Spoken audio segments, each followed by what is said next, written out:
धुरंधर वो फिल्म है जो बनी तो हिंदुस्तान में है लेकिन गूंज पाकिस्तान भी रही है। रणवीर सिंह की एक्टिंग फिल्म में ऐसी की है जिसे देखने के बाद तुम्हें लगेगा कि ये छपरी नहीं, ये रियल घोस्ट है।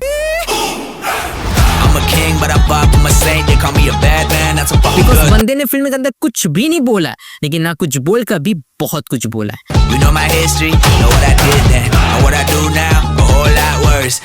क्योंकि अक्षय खन्ना की एक्टिंग ऐसी की है जिसे देखने के बाद तुम्हें लगा कि एक्सप्रेशन मैटर करते हैं, डायलॉग्स मैटर नहीं करते। डायलॉग्स कुछ भी बोल दो या घटिया भी क्यों ना हो लेकिन एक्सप्रेशन तगड़े हो ना तो भी चल जाएंगे। क्योंकि रियल वाला कमबैक तो अक्षय खन्ना का इसी वजह से हुआ है।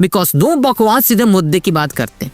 धुरंधर जो कि पाकिस्तानी मीडिया में अंधगन चल रही है, धुरंधर के पीछे तो भाई पाकिस्तानी मीडिया हाथ धो के पीछे पड़ी है जहाँ वो कुछ भी बक ले रही है धुरंधर को लेकर। यहाँ तो उन्होंने ये बोल दिया कि धुरंधर की जो स्क्रिप्ट है उसको तो मोदी जी ने अप्रूवल दिया है। मेरी इन्फॉर्मेशन है, जिस फिल्म की बात करें न्यारी वाली, सुना है कि इसकी स्क्रिप्टिंग जो है नरेंद्र मोदी ने खुद जो है ना वो वेट किया और अप्रूव की। अरे ये तो छोड़ो, उन्होंने तो ये तक बोल दिया कि जो रहमत डकैत तो सज्जन पुरुष थे, उसने तो अभी तक मक्खी तक नहीं मारी अपनी हाथ से, ऐसा तक बात हो गया। लेकिन एक चीज मानना पड़ेगा, इस फिल्म की जो कास्टिंग की गई है एक नंबर की। रहमान डकैत की दी हुई मौत बड़ी कसाईनुमा होती है।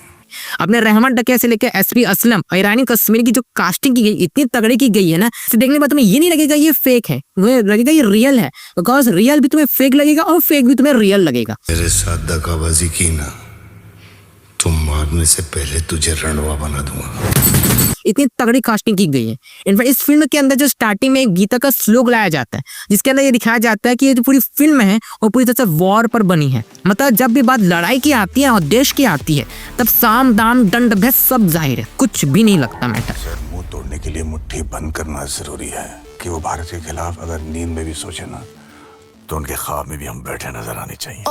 और ये इन्होंने दिखा है और शायद इसी रीजन की वजह से फिल्म के अंदर इतना ज्यादा वायलेंस भरा है। अगर तुम लोगों के पटाखे खत्म हो गए तो मैं धमाका। और यही एक रीजन है जहाँ इस फिल्म का एक सीक्वेंस है जो कि उरी से कनेक्ट है। इनफैक्ट वो सीक्वेंस उरी में डाला गया था लेकिन हमने ध्यान ही नहीं दिया। जहाँ पर उरी के अंदर एक सीन आता है जिसके अंदर एक लेडी आके बताती है कि उनका जो पति था वो एक स्पाई अंडरग्राउंड काम कर रहा था कश्मीर और उनका नाम जसकिन सिंह था।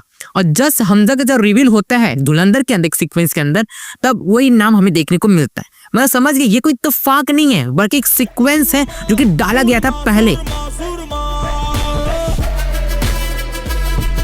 मतलब जो आदित्य धर है वो उरी के समय इसकी स्क्रिप्ट पर तैयारी कर रहे थे लेकिन हमें पता नहीं था भाई क्या सीन था। वो ऐसे मुझे लगा, हमें लगा कि वो ऐसे ही निकल गया लेकिन एक्चुअली उसका एक बहुत बड़ा कनेक्शन था धुरंधर से और धुरंधर भी उससे कनेक्ट। ऐसा हो सकता है कि आगे जो पार्ट आएगा उसमें हमें उरी के बीच कुछ थ्योरी देखने को मिल जाए जो कि ये बताती है कि यार फिल्म एक स्पाई यूनिवर्स क्रिएट कर रही है। कोई ना कोई कैरेक्टर इसमें कॉमबैक ले सकता है, कोई ना कोई कैरेक्टर इसमें आ सकते हैं, हो सकता है। आदित्य धर का एक सपना है कि इंडिया का अपने खुद का इंटरनेशनल फिल्म हो जिससे इंडिया की सिनेमा को रिप्रेजेंट किया जाए और वो क्रिएट कर रहे हैं अपने इस स्पाई यूनिवर्स को क्रिएट करके। जहाँ उनके 22 साल के लॉन्डन ने इसके टीजर और ट्रेलर को तैयार किया उसके कॉन्सेप्ट को। Teaser, you guys really enjoyed the trailer. I just want to tell you the teaser and the trailer was cut by my 22-year-old DA. His name is Ojas Gautam.